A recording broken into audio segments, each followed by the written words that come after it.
제가 오늘 강의할 주제는요, 그 CSS 개념 정리 중에서 선택자라는 개념에 대해서 강의하려고. 선택자가 뭔지 알려드리면, 스타일을 적용할 대상을 선택하기 위해서 사용하는 규칙인데요. HTML의 각각의 요소들에 접근을 해서 스타일링을 해야 되는데, 그때 필수적으로 사용하는 것이 선택자입니다. 그래서 HTML의 문서를 효과적으로 제어를 하기 위해서 사용하는 규칙. CSS가 충돌 시에 계단식 그리고 우선순위라는 규칙. 그 규칙에 따라서 적용하는 규칙이라고 설명할 수 있습니다. 잠깐만요. 우리 문프로님 지난번에 네. 미션 나갔던 게 레이아웃 아니었나요?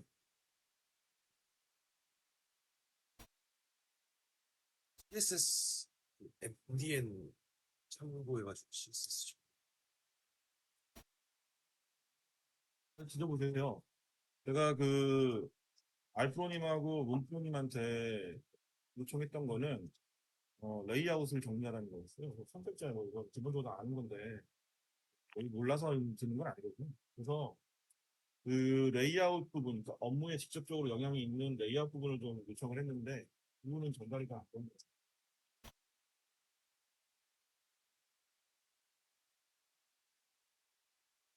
항상은 좀 잘 들어주길 바랍니다. 그건 좀 어쩔 수 없으니까 진행해 주세요. 진행하겠습니다.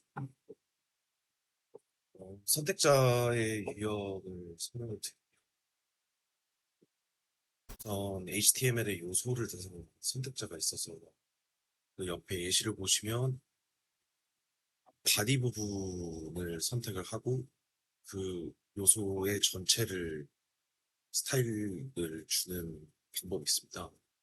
가장 보편적이고 좀 포괄적인 그 다음에 클래스와 아이디를 대상으로 선택자가 있어서 클래스 같은 경우에는 같은 클래스를 가지고 있는 모든 요소들의 스타일을 지정해 줄 수 있고 그 다음에 아이디 같은 경우는 고유 아이디를 가지고 있는 그 요소의 스타일을 지정할 수 있는 방법이 있습니다. 그 다음으로 속성 선택자가 있는데요. 속성 선택자 같은 경우는 한 요소의 특정의 한 속성을 가지고 있을 경우에 스타일을 지정해 주고 그 다음에 가상 클래스와 가상 요소가 있는데 그 부분 뒤에 설명을 드리겠습니다.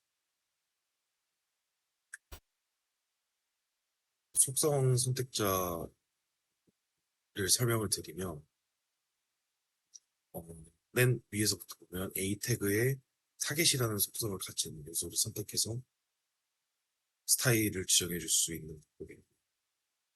그거에 좀 더 나아가면 그 타깃이라는 속성에 특정한 값을 가진 요소를 선택해서 스타일을 지정해 주는 거예요. 그리고 전체 선택을 할 수 있는 선택자들이 있는데 하이픈 부분을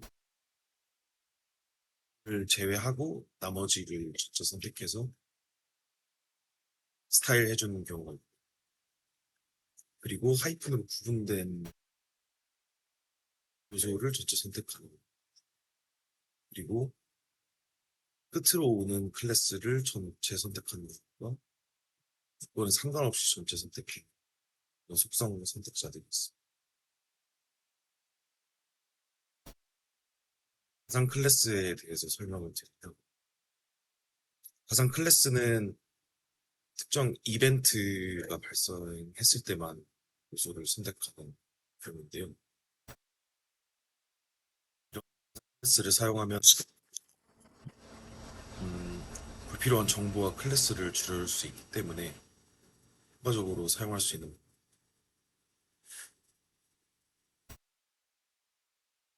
그 다음에 가상 요소를 설명드리면 가상 요소는 요소 자체가 아닌 요소의 특정 부분을 선택하거나 실제로 존재하지 않는 요소를 만들어주면서 마찬가지로 좀 불필요한 정보와 코드를 좀 줄여주는 그런 선택자라고 할 수 있습니다.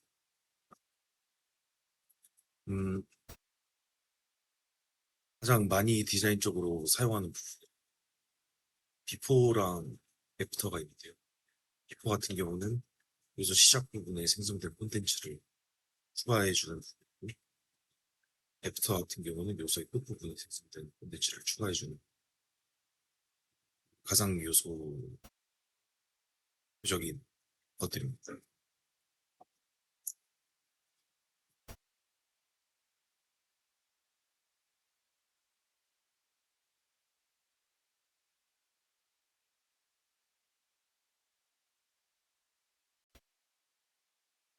제가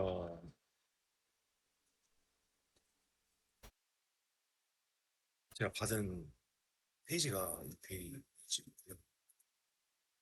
지금 페이지를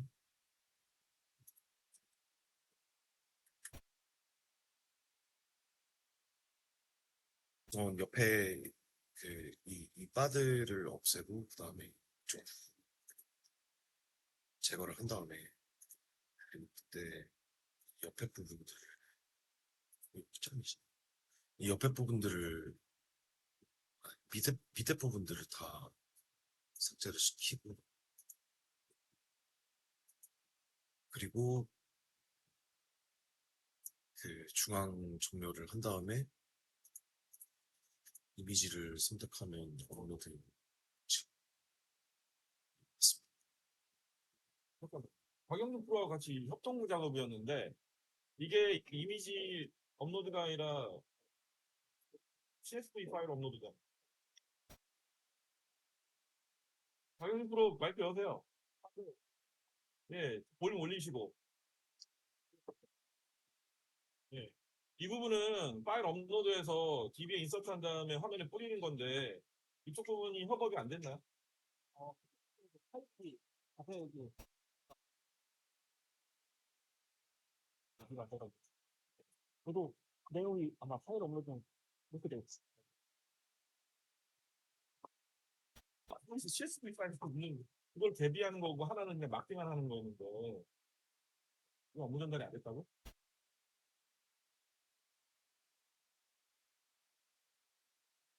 원래는 이게 뭐 어려운 것도 아니고 위에 막고 왼쪽 막고 아래쪽 다 막아버리고 그 다음에 좌우에 있는 그 여기에 있는 배치들은 그 데이터를 올려서 기존에 그 영준 씨가 작업했던 내용하고 붙이는 거였어요. 그죠?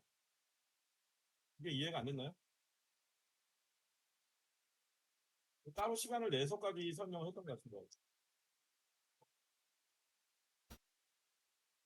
이해가 좀 이렇게 됐습니다. 이해가 안 된 건가요? 아니면은 서로 협업이 안 된 건가요? 보니까 이게 따로 작업한 것 같은데 상황은. 그죠? 제가 이해를 좀 해서 협업에 이제 따로따로 작업했나 보네.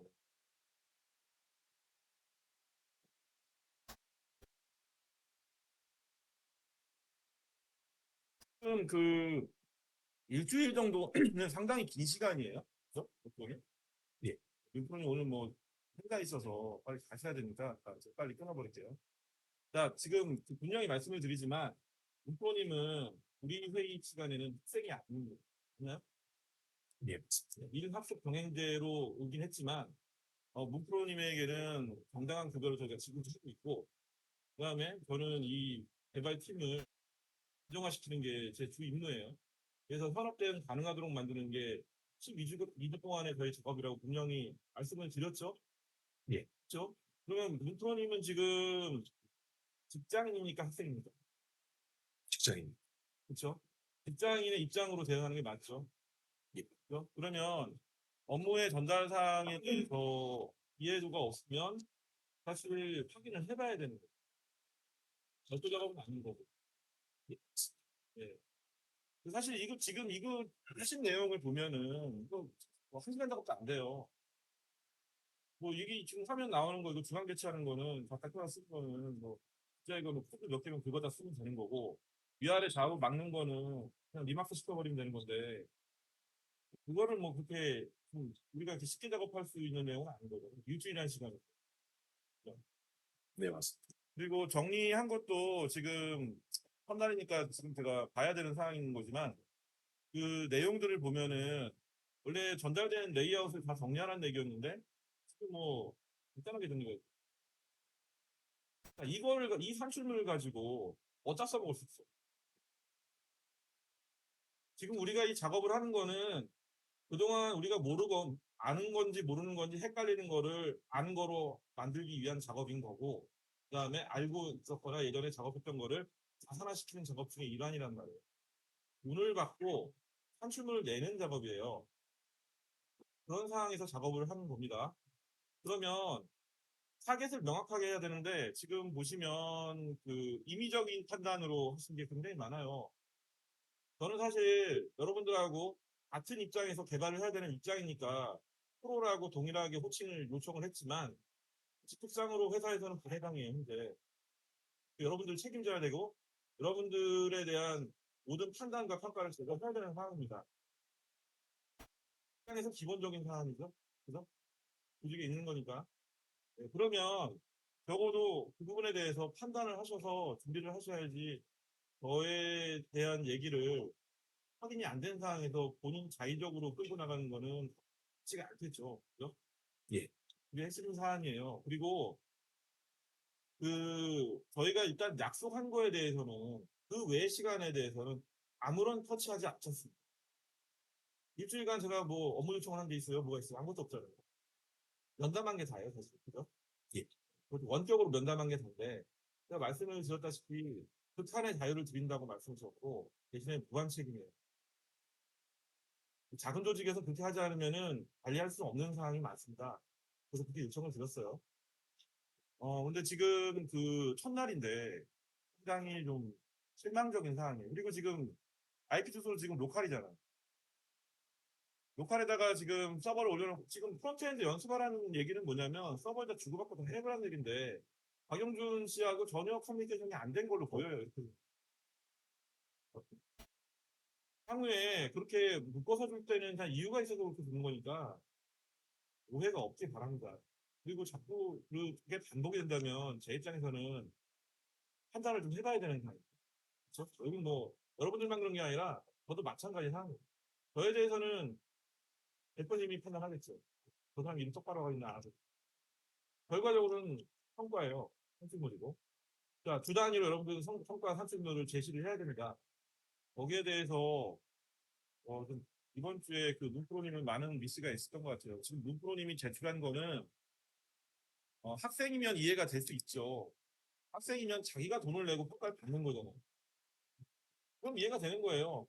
못하면 아는 거니까. 우리가 책임지지 않습니다. 학생 스스로 책임지는 거지.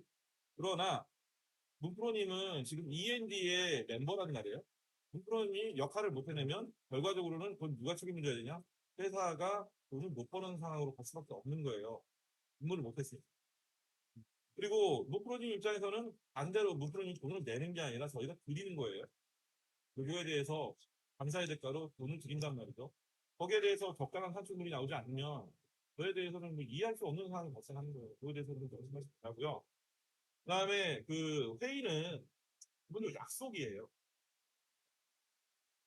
저희가 살고 있는 나라가 자유민주주의를 하는 나라이기 때문에 시장 경제를 쓰고 있고, 약속에서 출발해서 약속으로 끝납니다. 개인 간에는 약속인 거고, 그게 거래 간에서는 계약서로 통하는 거예요. 국가에서는 자료로 통하는 거고, 그런 거잖아요. 합의를 봐서 만든 조항이에요. 그러면 그 조항에 대해서는 미리 대응을 했어야 되고, 본인이 원해서 본인의 일정 때문에 저희가 11시로 만든 거예요, 시간을. 그렇죠? 그러면 사전에 회의 준비가 철저하게 돼 있어야 되는데 거기에 대해서는 파악을 하지 않으신 것 같아요. 그 부분에 대해서는 좀 이해를 좀 해줬으면 좋겠고요. 그 다음 주 미션은 제가 별도로 개인톡으로 드리겠습니다. 거기에 대해서 상호간에 오해나 실망이 없기를. 네, 이번 주 문프로님 얘기는 잘 들었고요. 제가 수고했다는 말은 못할 것 같습니다. 네, 알겠습니다. 네, 명심하겠습니다. 네. 자, 그 볼일 보러 가셔도 보이시죠? 가고 부가적으로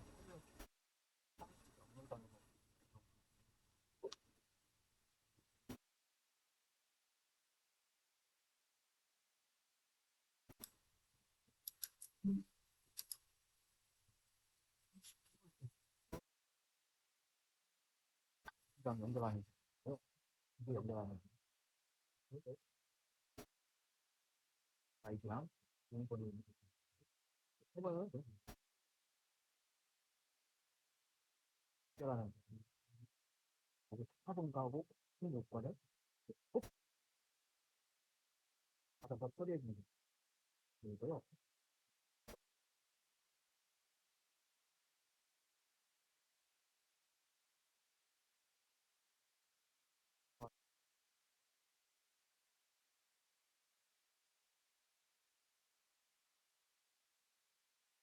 파일에 세계에서 일부터 출근 시를 입력한다해서 인덱이 있고 확인해서 에러 처리해주는 에러가 하고요.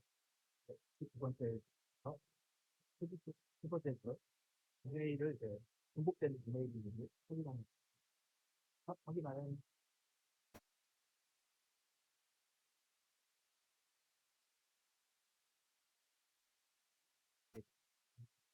DB에서 하고 이 부분에서 포스트를 통해서 그 답변을 메일로 되는데요. 연관 이메일로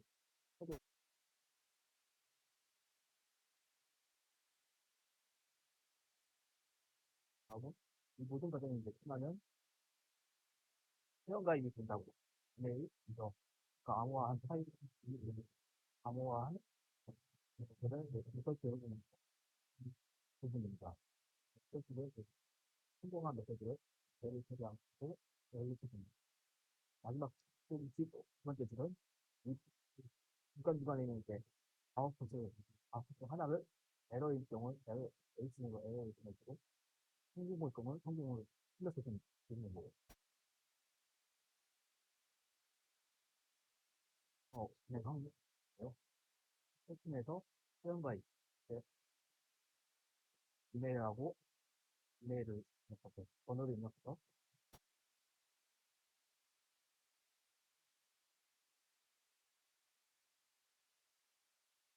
입력할 때까지 DB로 들어오게 됩니다.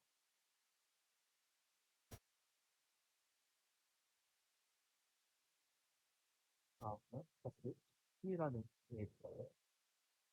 그러면 이때는 이렇게 쓰게 됩니다. 다음은 이제 사이닝인데요.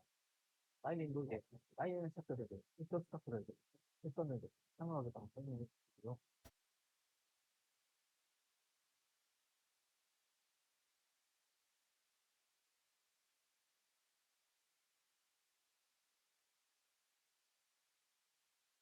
라고 패스워드만 쓰게 되죠.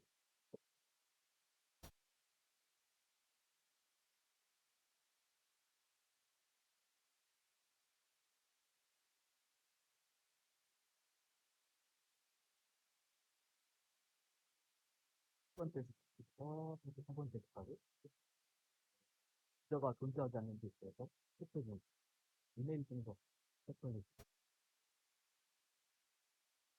때는 코드가 있어가지고 한치 따로 만들었고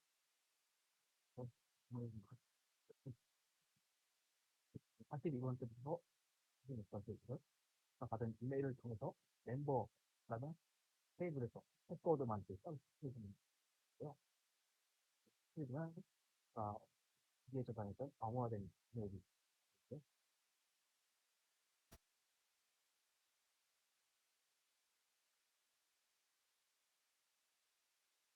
암호화된 글씨를 섞었고요. 암호화된 패스워드를 검증해서 그때는 이가 코드가 되면 로그인이 있고요.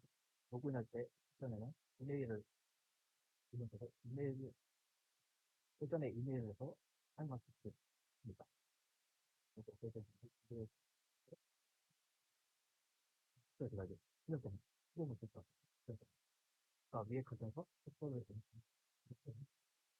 원인하는 그건 아까 이제 코드가 또 있는 거거든요. 이제 베이스로 이제 아까 똑같이 신고문 제시하고 수정을 했거든요. 이렇게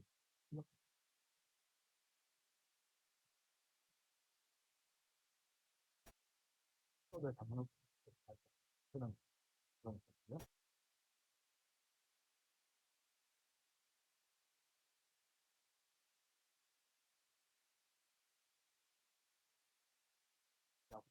그다음에 이렇게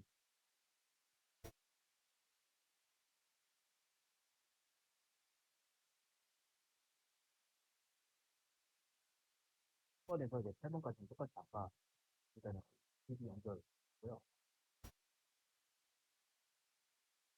파일이 이제 들어오는데 쓸 경우 확인해 주고요.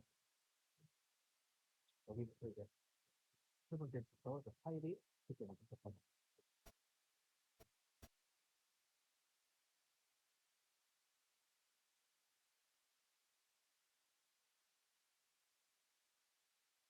아까 텍스트 계속 배열로 가져와서 파일 네임이 쓸 경우 파일이 존재한다고 생각해서 있고요.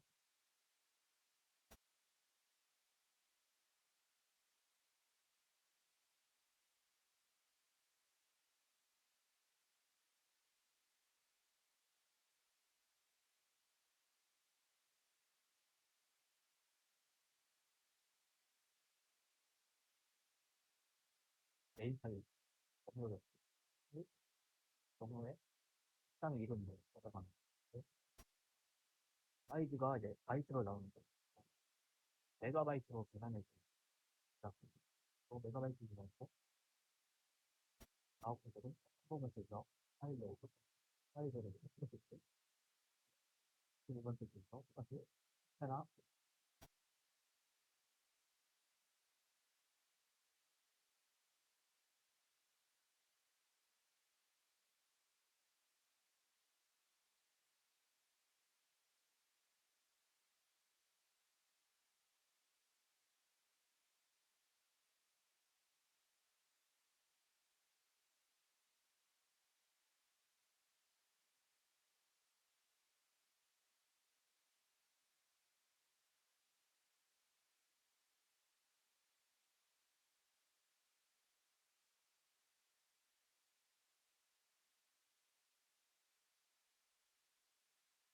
더 있고요. 세개 페이지 세 개의 사인 없고 파일 모드가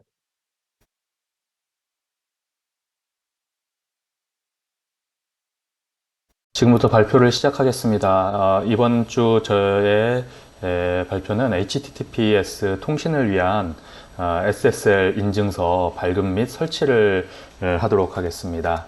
개발 환경은 구글 클라우드랑 우분투 18.04 LTS 버전을 사용했고요. 운영체제로. 그 다음에 이제 웹서버로는 아파치 2를 사용했습니다. 먼저 이제 구글 클라우드에 이제 그 VM 인스턴스를 만드는 것부터 시작을 했는데요. 이제 인스턴스 선택을 하고 인스턴스 만들기를 진행을 하면은 이제 인스턴스에 대한 정보를 이제 설정해야 합니다. 그래서 이제 인스턴스 이름을 생성하고 리전과 영역 그리고 이제 운영 체제를 선택하는 걸 해야 하는데 이제 우분투로 변경하기 위해서 변경을 누르면은 이제 우분투 그다음에 버전도 여러 개 있는데 저는 이제 18.04 LTS 버전으로 선택을 했습니다. 그래서 처음에 앞서서 이제 데비안으로 설정되어 있던 운영 체제가 우분투 18.04 LTS 버전으로 변경된 것을 확인할 수 있었고요.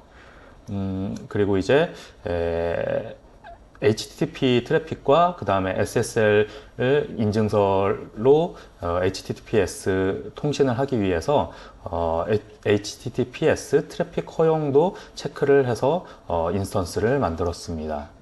그렇게 해서 이제 생성된 인스턴스를 제대로 생성이 됐는지 SSH 접속 테스트를 통해서 확인을 해봤고요. 그렇게 해서 이제 웹서버를 이제 설치를 해야 하기 때문에 SSH 내에서 이제 그 사용 가능한 패키지 업데이트와 그 다음에 아파치 2를 설치할 수 있는 명령어를 입력했습니다. 그리고 아파치 설치 후에는 이제 아파치 2가 실행 중인지를 확인을 해봤고, 액티브로 이제 러닝 되고 있다는 것을 확인할 수 있었습니다. 그래서 이제 그 아파치 웹서버 기본 웹페이지를 덮었을 수 있는 헬로 월드가 뜨도록 이제 그런 코드를 그 명령어를 넣어줬고요. 그다음에 이제 외부 IP, 퍼블릭 IP로 트래픽을 제공하는지 테스트를 했는데 입력했던 헬로 월드가 뜨면서 트래픽을 제대로 제공하는 것을 확인했습니다.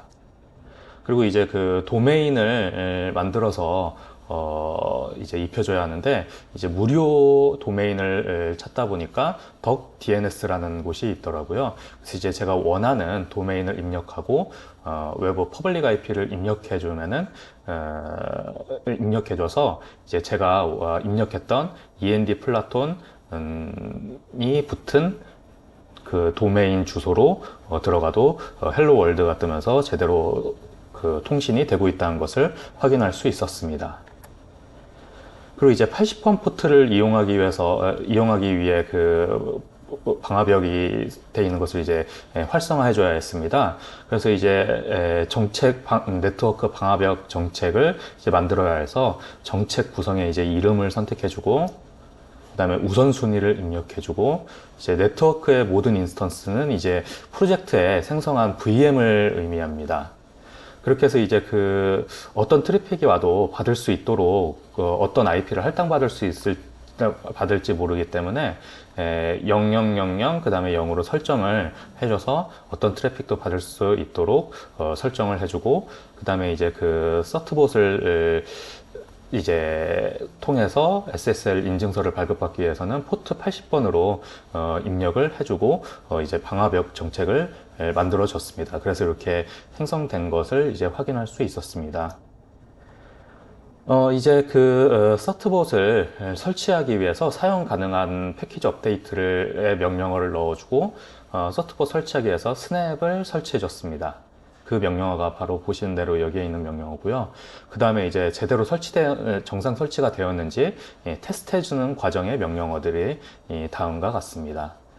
그 다음에 이제 그 스냅의 최신 버전인지 확인을 해주고, 그 다음에 이제 OS 관리자에서 설치하는 것 대신 이제 관리자에서 설치되어 있는 것 대신에 이제 스냅이 사용되도록 미리 패키지를 제거해주고 이제 서트봇을 설치를 해줬습니다.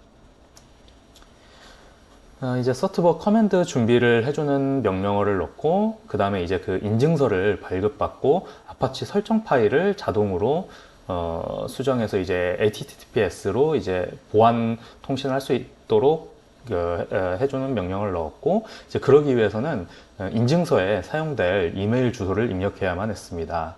그리고 이제 서비스 약관에 동의하느냐에서 이제 동의를 해주고, 이거는 제가 알기로는 동의와 거부 둘 다 상관이 없지만 저는 이제 메일링 서비스나 이런 거를 한번 받아본 게 좋겠다 해가지고 이메일 주소 공유와 메일링 서비스 동의 여부에서 이제 yes를 했습니다.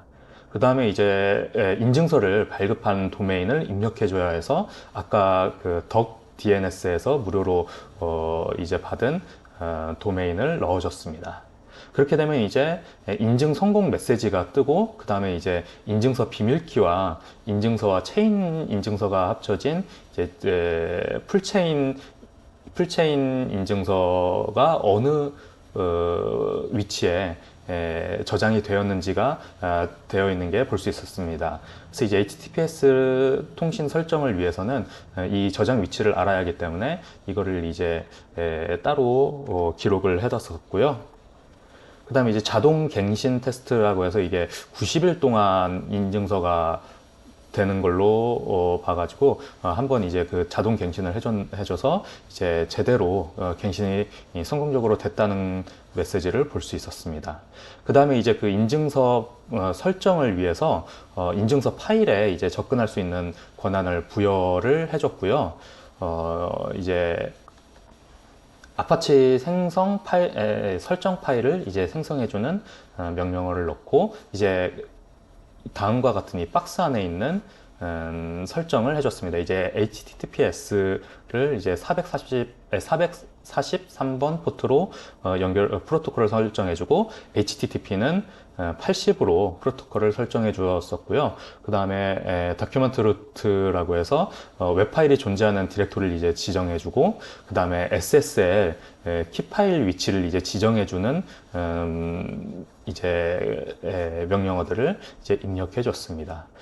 그 다음 이제 사이트 이네이블드에서 심볼릭 링크로 걸려 있어야 하기 때문에 사이트 어베이러블에 있는 심볼릭 링크를 이제 생성해주는 명령어를 넣었고, 그 다음에 이제 심볼릭 링크가 어떻게 걸려 있는지를 확인해 볼 수 있는 결과를 창을 봤습니다.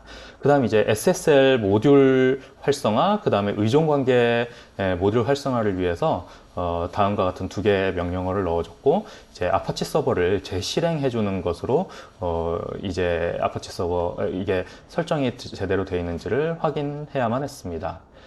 그 다음 이제 HTTP로 접속을 하더라도 HTTPS 보안 접속을 할 수 있도록 이제 리디렉션이 필요했었습니다.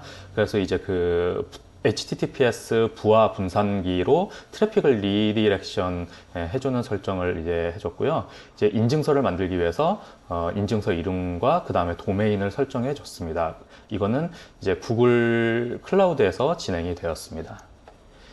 이제 인증서를 생성해 준 다음에 새로운 부하 분산기를 이제 구성해 줬어야 해서 이름을 설정하고, 이제 보안 통신을 위해서 HTTPS, HTTP2를 포함하는 이제 프로토콜을 선택을 해줬고요.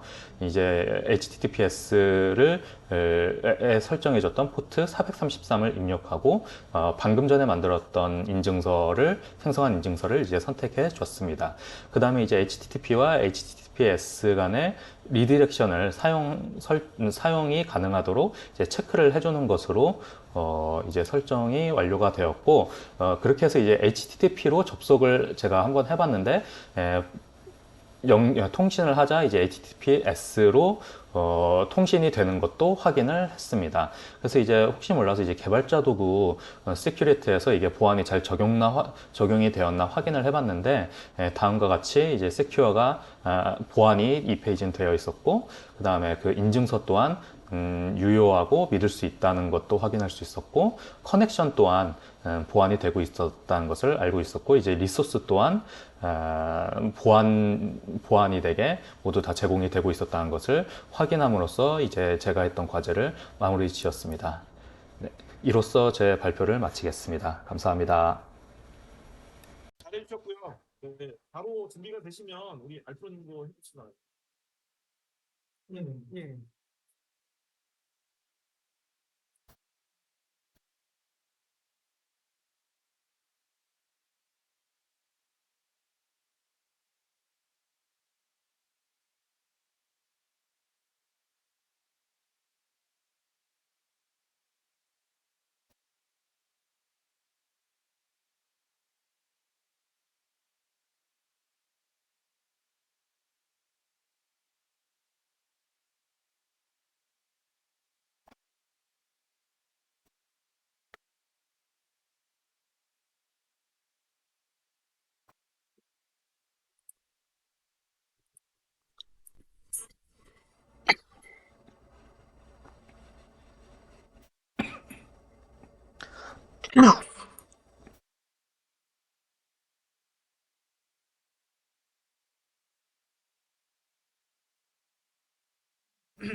네, 보이십니까? 네, 이겁니다. 리액트 포인트 가정하고 뒤에는 레이아웃 관련해서 그러니까 시작하도록 하겠습니다. 네, 부탁드립니다. 네, 일단 문제 제기했어요. 이렇게 보여주고요. 그다음에 해당 링크를 통해서 노트 제기했을 수 있습니다. 또 JDK가 실인 이상의 현재 요구이기 때문에 오라클 오픈 JD, 오픈 JD를 다운받아서 설치. 안드로이드 스튜디오가 설치되어 있지 않은 경우에 설치를 해야 되고, 이제 사용하는 SDK 데이터 툴을 이제 안정기 기회를 그리고 이제 맥 같은 iOS를 이제 XS까지 받아줘야 하는데 저희가 추후에는 이제 회원들이 많이 모아서 자기를 보완할수록 하겠죠.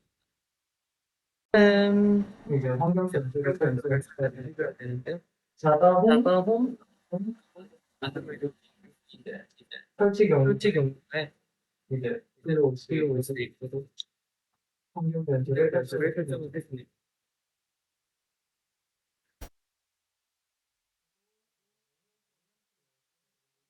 JS 명령어를 통해서 리액트 API를 설치를 했습니다. 네, 이제 대시 글로벌로 설치를 했는데 현재 버전 0.7 버전인데 0.6 이상 버전은 이닛 할때 에러가 생기는 경우가 있고 버전을 0.6 한 2로 설치를 했습니다.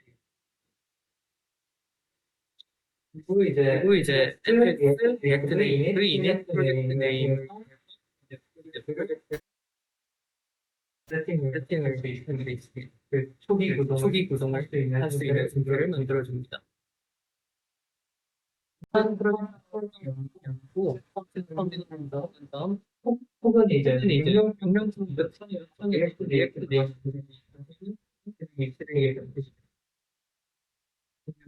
우측하단에 있는 네임들이 이제 리액트 네임에서 기본적으로 제공하니까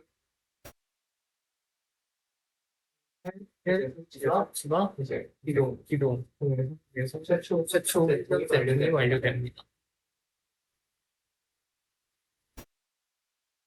그리고는 이제 레이어 말씀드리겠습니다. 리액트 네이티브가 그냥 플렉스 박스 일단 플렉스 자체는 컴퓨터 내부에서 각각의 아이템들이 컴퓨터 난간에 맞추기 위해서 키우거나 수정할 때 어떻게 할지를 쓸 수 있습니다. 플렉스 네. 중간에 별다신데 질문이 있어서 네네 그리고 플렉스 말고도 되게 많은데 네네 그러면 그 플렉스 말고도 다른 레이아웃 형태에 대한 설명과 플렉스에 대한 설명이 좀 있으면 좋을 것 같아요. 일단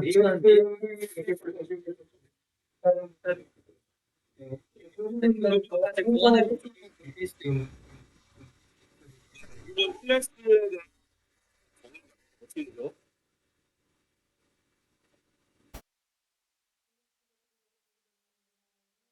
이제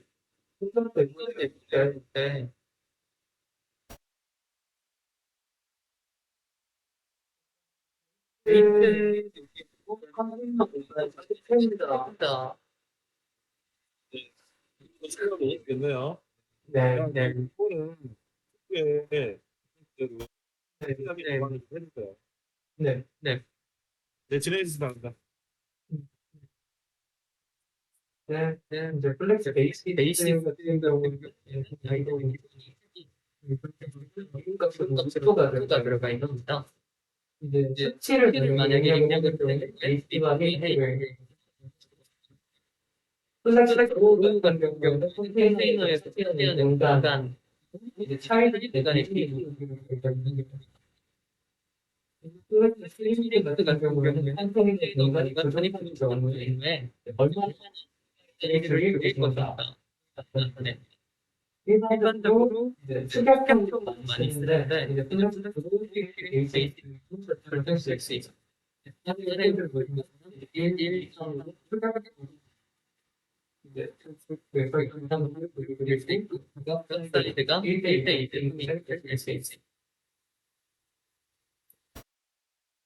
플렉스 디렉션은 말 그대로 이제 방향을 나타내고요. 이제 리액트에서는 기본적으로 이제 컬럼으로 되어 있습니다. 이제 컬럼은 위에서 보여드렸던 요 레이아웃이라고 보시면 되고요. 이제 로우 같은 경우에는 이제 오른쪽 보시면 바로 연결이 메인 보실 수 있습니다. 그리고 이제 리버스는 하면서 가운데 역시 순으로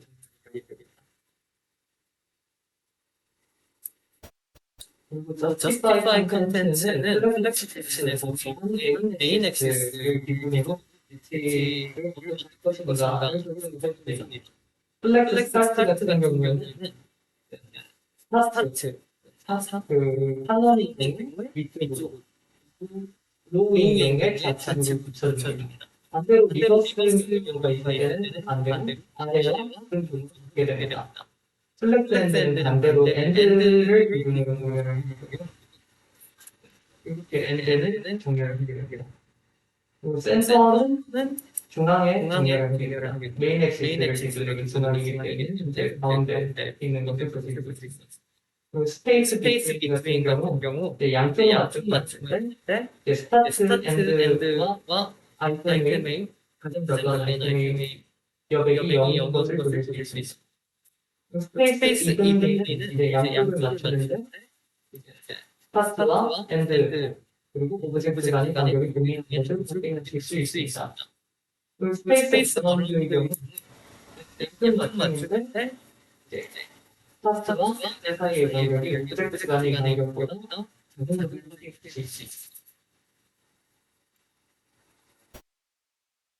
온라인 아이템입니다. 이거는 이제 반대로 이제 위에서 말했던 저체의 컨텐츠가 메인 액세스를 기준으로 배치하는 방식이라면 스포츠 액세스 정보양과 교차 컨텐츠 그리고 이제 배치하는 방식을 기준합니다.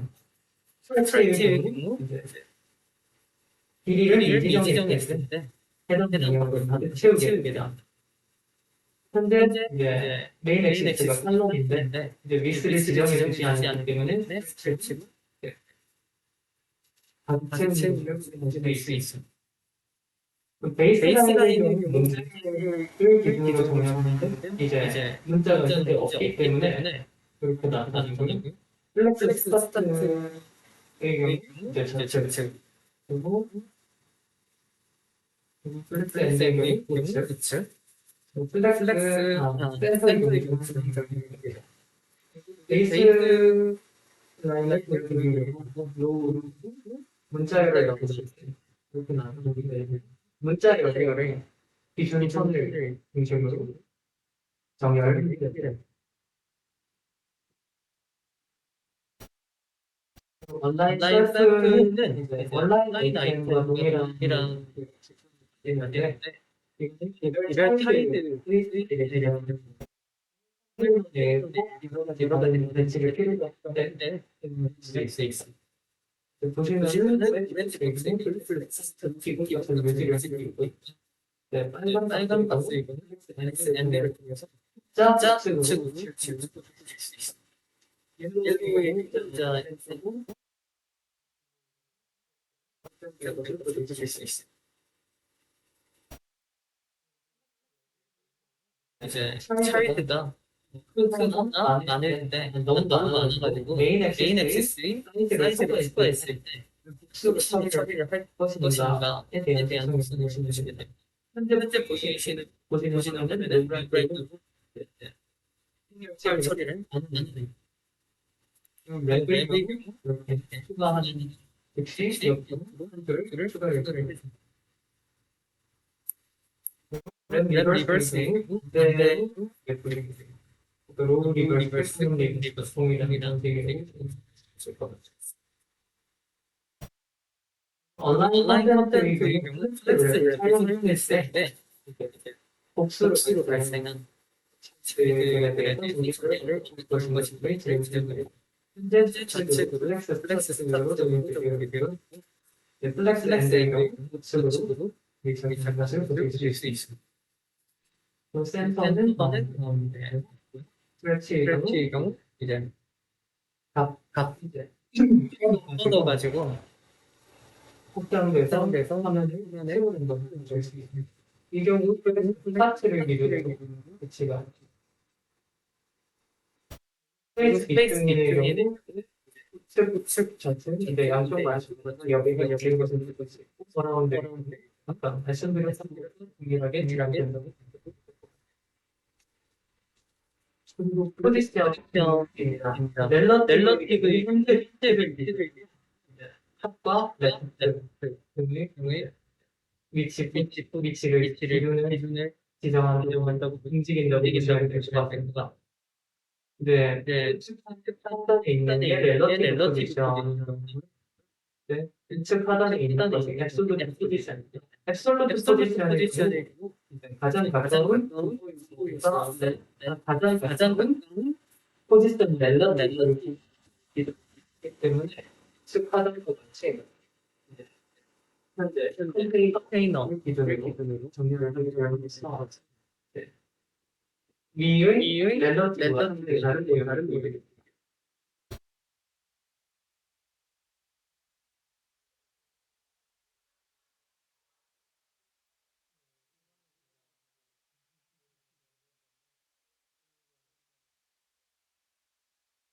스타들을 참고해가지고 만들어간 것 같습니다. 이제 스크롤 플랜리스트 이미지 버튼 이렇게 인하고 생각이 좀 많이 나옵니다.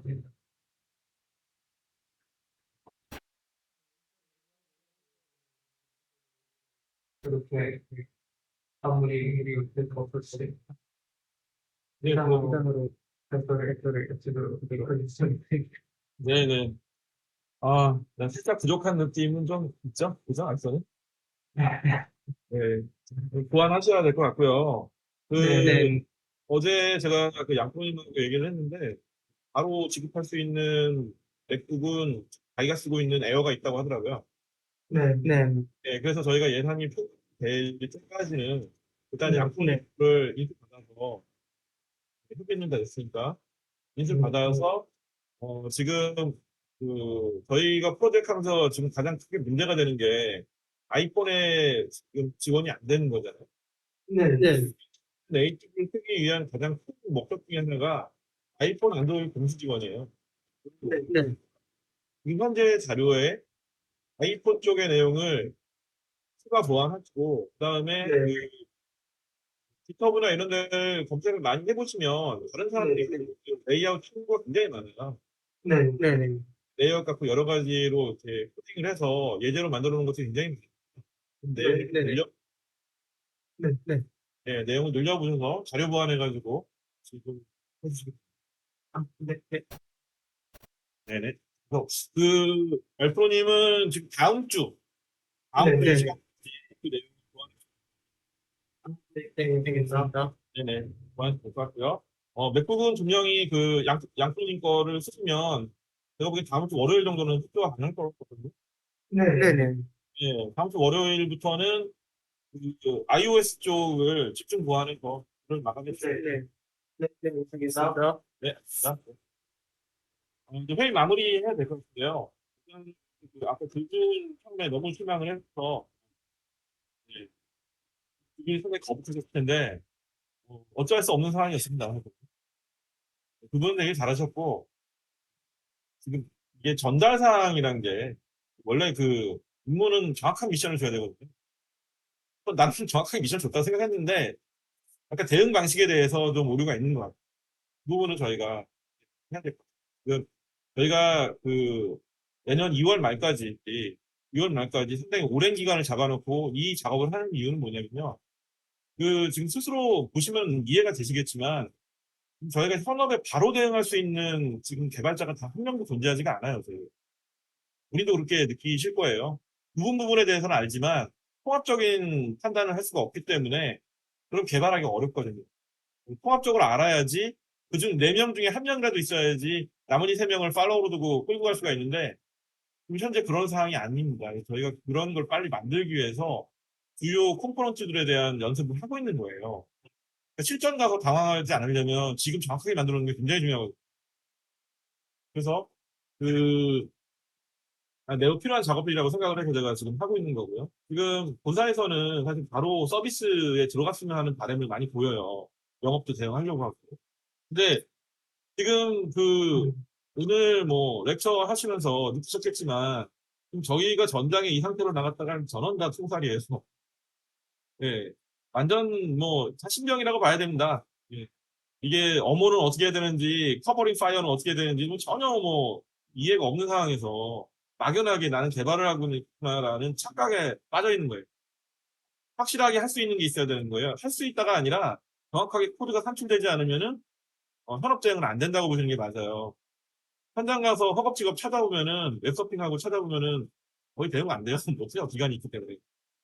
그럼 이제 나중에 이제 그 문제가 많이 발생하죠. 제가 여태까지 IT 조직 PM을 많이 수행을 해봤는데 수행하면서 느낀 게 이직이 잦은 개발자들이 있어요. 어떤 상황이냐면 뭐 이런 IT 쪽이 아니라 그냥 조직에 있는 사람들하고 친하면은 월급 조금 받고 다닐 수도 있어요. 근데 보통의 IT 개발자들은 스스로의 프라이드가 강한 경우가 많거든요. 자기는 할 줄 안다고 오해하고 들어갔는데 아무것도 할 수 있는 게 없는 거예요. 그런 경우가 진짜 많아요. 그러면 처음에는 말로 하니까 다 할 수 있다고 매니저들한테 설명을 해서 매니저들은 이제 그런 줄 알고 채용을 했겠죠. 진행하다 보면 하나도 대응 안 돼요. 하지만 열어보지 못하게 합니다. 왜? 열어보면 서로 민망하니까. 자기 스스로도 안 돼 있는 거를 잘 열질 않아요. 보여주지 않으려고 한다. 그게 끙끙 앓고 있다가 산출문이 나올 시점쯤 되면은 여러 가지 문제가 일어나기 시작합니다. 본인이 회사하고 안 맞는다, 매니저하고 싸운다, 여러 가지 그 상황들이 발생을 해서 그걸 자기는 견디지 못하고 나간다라는 핑계를 대고 나가는 경우가 많아요. 그러면 본인한테는 한 800%의 손해가 있고 회사에서도 한 300%의 손해가 있어요. 시간 날려먹고 아무것도 되는 게 없기 때문에. 회사만 손해냐? 개발자 스스로 엄청 손해예요. 그게 시간 날려먹기 때문에. 그 시간 동안 사람도 사귀어야 됐을 거고 여러 가지 비전도 공유했을 거고 그 조직 내에서 적응하기 위한 많은 노력을 했을 텐데 그걸 또 해야 된단 말이에요. 딴 데 가서. 그렇지 않으려면 스스로 뭘 정확하게 알고 있는지에 대해서 판단을 할 수가 있어야 돼요. 아, 이거는 내가 바로 할 수 있다라고 자신감이 있어야 되는데 그렇게 얘기할 수 있는 게 많이 없어요. 그리고 그분은 지금 나이로 봐서는 거의 이제 프로젝트 리더를 할 나이예요. PL이라고 하잖아요. 네, 네. PL을 수행하려면 기본적으로 자기를 팔로우하고 있는 이 팔로워들에 대한 통제가 있어야 되는데 통제라는 건 뭐냐면 산출물 품질 통제예요.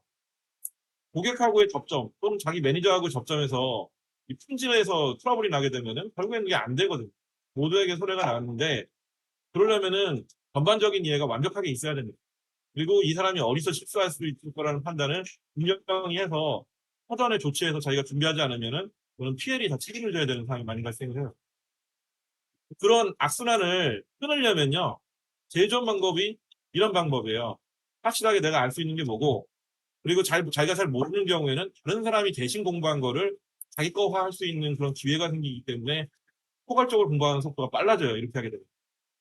근데 지금 현재 우리의 대응을 보면 오늘 아침에 있었던 그 두 분은 나이가 어린 부분이 가만히 된다고 하더라도 이미 그분들은 다 성인이고 저희 조직에서는 뭐한 사람의 역할을 해야 되는 그런 멤버란 말이에요. 그래서 오늘과 같은 그런 대응 방식은 있을 수 없는 일인 거고 서로가 안 좋습니다. 만약에 서로의 판단이 틀리고 이해가 판단이 틀리다면은 같이 갈 수 없는 거예요. 같이 갈 수 없는 거고 정확하게 이해를 해야 돼요. 오늘 전반적인 상황에서는 그 범프로님이 상당히 설명을 잘 해주셨어요. 내용에 대해서도 완벽하게 미션을 클리어시켰고 타겟 클리어를 시켰고 그 다음에 우리 알프로님은 장비가 지원이 안 되기 때문에 어쩔 수 없는 상황이었습니다. 근데 그 차주에 월요일 날 장비 협조가 빠른 속도로 이루어져서 다음 주 금요일 목적한 바를 달성할 수 있도록 했으면 좋겠습니다. 네. 이게 오늘 회의 마무리고요. 두 분 발표하시라고 또 마무리하셨고 지금 미션이 안 나가신 분이 이제 세 분이에요. 세 분인데 일단은 범프로님에게는 제가 별도로 미션을 드릴 거고요. 그 나머지 두 분은 제가 아까 말씀드렸다시피 지금 제가 시간에 상관없이 주말이고 뭐 다 필요 없어요. 정확한 게 할 수 있는 한 최대한 빠른 시간 내에 저한테 얘기했던 답변을 정확하게 못 주면은 저는 그거에 대해서 책임을 묻겠습니다. 두 분에 대해서. 자, 그런 상황입니다. 그리고 저희가 일주일 내내 아무런 터치하지 않습니다. 네, 네. 일체 처치하지 않아요. 심지어는 근무 공간에 대해서도 저는 뭐라고 하지 않습니다. 근무 공간이 장애물이 돼서 개인의 최대 역량이 뽑혀져 나오지 않는다면 그거는 잘못 관리하는 거예요. IT는 원래 효율이 최고인 그런 분야이기 때문에 효율을 목표로 하는 게 제일 하고 바람직한 상황이라고 보고 그거를 평가를 하는 게 바로 금요일 오늘 이 시간이에요. 이 시간인데 그거를 사전에 이렇게 많이 정말 전달을 해드린 것 같은데 충분히 대응이 안 된 거에 대해서 상당한 실망을 했어요. 학생이 아니란 말이에요. 자, 그런 취지니까 이해를 바라고요. 자, 오늘 두 분은 고생 많이 하셨고요. 시간이 좀 빨리 끝난 감이 있는데 그건 뭐 다른 방식으로 내가 또 소통을 하겠습니다. 오늘 수고 많이 했습니다. 네, 고생 많으셨습니다. 그리고 변프로님은 지금 이거 유튜브 혹시 계정은 준비가 되실까요? 아니요, 이거 한번, 마이크 한번 잠시만요.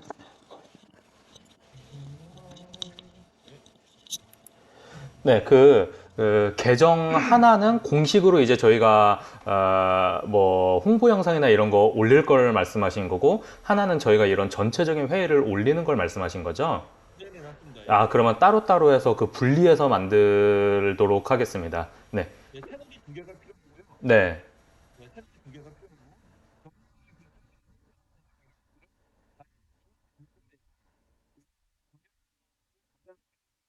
임원분들이 네. 개발팀은 어떤 를 판단할 수 있도록 저희가 이 내용은 회의 자료는 그대로 가감없이 하나도 빠짐없이 저희 다 녹화해서 올려서 링크를 걸기로 했기 때문에 그 사안에 주목을 하셔가지고 올려주시면 됩니다.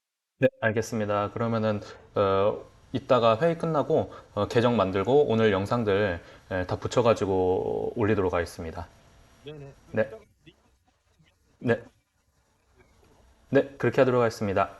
네. 예, 감사합니다. 고생 많으셨습니다. 감사합니다.